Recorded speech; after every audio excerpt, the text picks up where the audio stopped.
జిల్లాలో అంగన్వాడీ కేంద్రాల్లో చేపట్టిన త్రాగునీరు, మురుగుదొడ్ల నిర్మాణ పనులు వేగవంతం చేసి మార్చి 5 నాటికి పూర్తి చేయాలని జిల్లా కలెక్టర్ షాన్ మోహన్ అధికారులను ఆదేశించారు. జిల్లాలో అన్ని అంగన్వాడీ కేంద్రాలకు త్రాగునీరు, మరుగుదొడ్ల సదుపాయం కల్పించే నిమిత్తం చేపట్టిన నిర్మాణాల పురోగతిపై కాకినాడ కలెక్టరేట్లో జిల్లా collector Shan Mohan, ICDS, Panchayati Raj, RWS, APEWIDC అధికారులతో సమీక్ష నిర్వహించారు.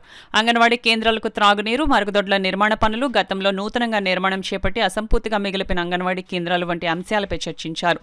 ఈ సందర్భంగా జిల్లా కలెక్టర్ షాన్ మోహన్ మాట్లాడుతూ జిల్లాలో అన్ని అంగన్వాడీ కేంద్రాల్లో చిన్నారులకు సురక్షితమైన మంచినీరు, మరుగుదొడ్లు సదుపాయం కల్పించే నిమిత్తం చేపట్టిన నిర్మాణ పనులు ప్రత్యేక దృష్టి పెట్టి వేగవంతం చేయాలన్నారు.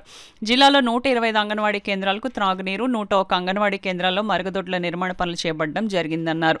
ప్రస్తుతం వివిధ దశల్లో ఉన్న ఈ పనులను రానున్న మార్చి 5 నాటికి 100% పూర్తి చేయాలని జిల్లా కలెక్టర్ అధికారులకు స్పష్టం చేశారు. ఈ సమావేశంలో ICDS PD CH Lakshmi, Panchayati Raj SE AVS Srinivasa Rao, APWIDC EE Venkatapathi, RWS DD Srinivas తదితరులు పాల్గొన్నారు.